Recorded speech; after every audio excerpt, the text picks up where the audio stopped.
Shalom, selamat pagi. Sate pagi hari ini bertemakan Kerikil Suami Istri, karya Pendeta Dr. Andar Ismail dari seri buku Selamat Bercinta, terbitan BPK Gunung Mulia. Yos mengemudi dan Zhu duduk di sebelahnya. Ini transkripsi percakapan imajiner suami istri itu. Transkripsi ini dipenggal menjadi 4 babak untuk memudahkan kita menganalis pola komunikasi sekaligus mengukur tinggi rendahnya kecerdasan komunikasi mereka. Cerdas komunikasi sangat berbeda dan tidak ada kaitan apa-apa dengan fasih bicara. Cerdas komunikasi adalah mampu membawa percakapan ke arah memelihara dan membangun hubungan, atau cinta bukan merusak hubungan atau cinta. Kita lihat babak ke-1. Zhu berkata, "Sejak tadi kita cuma merayap ambil kiri saja. Di kiri kosong, ambil kiri." Yos berbicara, "Sekarang memang kosong, tetapi sebentar lagi bus itu berhenti. Nanti kita terjebak, akhirnya malah lama. Nah, itu dia, ada truk sampah sedang menaikkan muatan." "Ya sudah, sekarang lebih cepat sedikit aja. Aku bertugas memimpin doa pembukaan. Malu dong kalau kita terlambat. Coba lebih cepat sedikit." "Kalau cepat-cepat nanti serempetan, timbul persoalan, malah jadi lebih lama. Kita berangkatnya juga sudah terlambat gara-gara kamu. Kamu baru mandi pukul berapa?" "Tetapi aku menunggu kamu keluar dari kamar mandi. Justru kamu yang terlambat mulai mandi. Pas mau mandi, kamu telepon dulu, begitu lama." Simak bahwa pada awalnya percakapan babak ke-1 itu wajar. Ketika kemudian Zhu mendesak agar mobil melaju lebih cepat, percakapan pun masih wajar. Percakapan baru memanas ketika Zhu mempersalahkan Yos. Perhatikan kalimat "gara-gara kamu." Itu merupakan serangan. Orang yang diserang membela diri dan mungkin balas menyerang. Yos pun membela diri dan balas menyerang. Kita lihat babak kedua. Zhu berkata, "Aku telepon dengan ibuku, tahu? Hubungan dengan ibu itu penting. Kamu tidak mengerti sebab sejak kecil kamu sudah yatim piatu."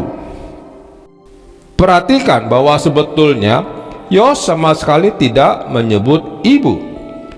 Pada babak kedua ini, Zhu membalas pembelaan diri Yos dengan serangan ulang. Zhu menambah isu baru, yaitu ibu.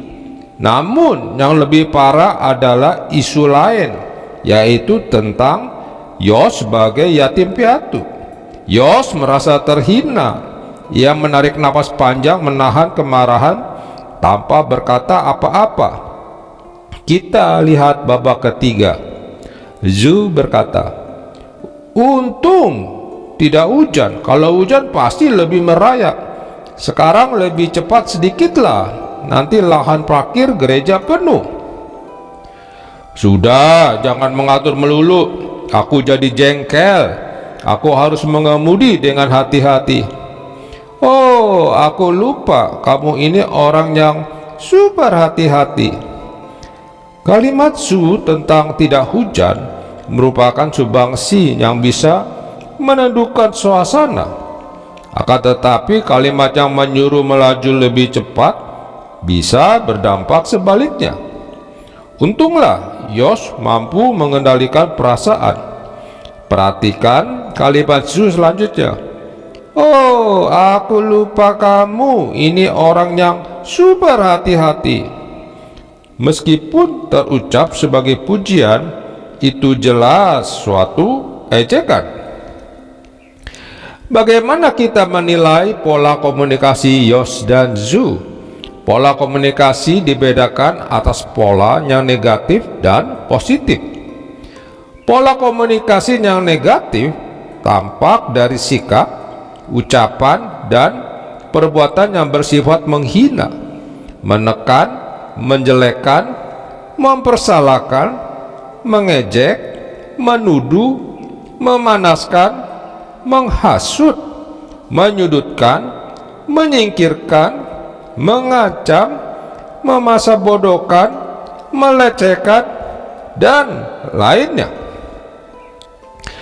Sebaliknya, pola komunikasi yang positif tampak dari sikap, ucapan, dan perbuatan yang bersifat meneduhkan, mendukung, menghargai, mempunyai pengertian, menyemangatkan, memaafkan, mengikut sertakan, mempertemukan pendapat berbeda, mendamaikan, memuji, toleran, mendengarkan, peduli, merangkul, dan lainnya.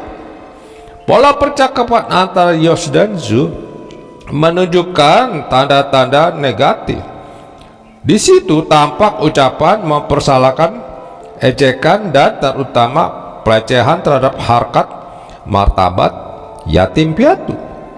Bagaimana dengan kecerdasan komunikasi Yos dan Zu?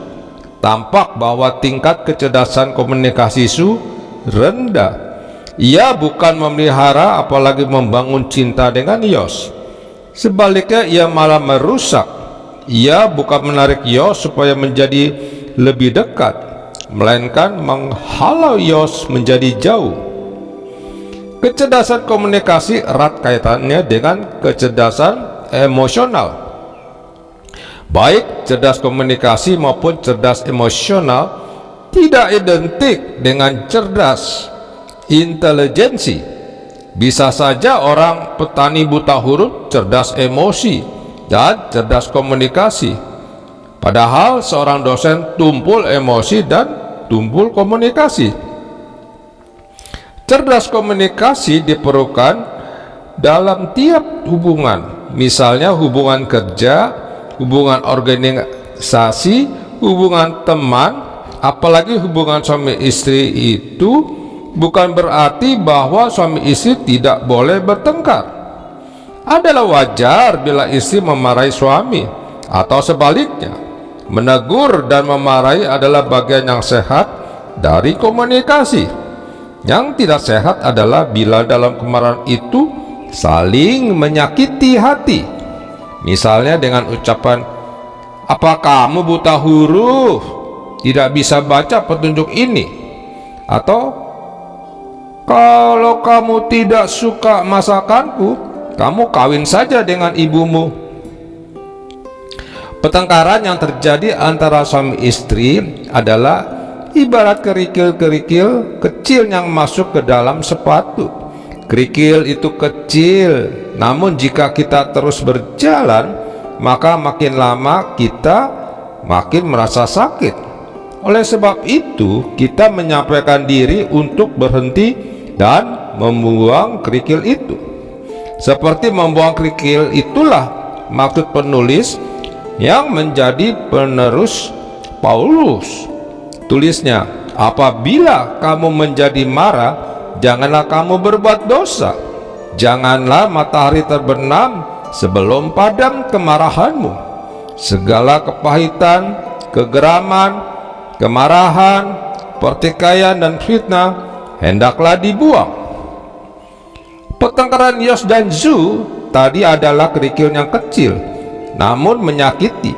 Kalau kerikil itu tidak cepat-cepat dibuang, bisa jadi kerikil itu melukai hati mereka dan makin lama makin merusak cinta mereka.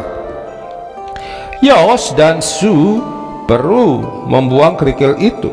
Salah seorang dari mereka perlu berprakarsa, melupakan gengsi, melupakan siapa yang sebetulnya salah, berprakarsa meminta maaf, berprakarsa mencairkan kebekuan, berprakarsa memperbaiki cinta yang tadi retak, makin cepat makin baik demi kelanggengan rumah tangga.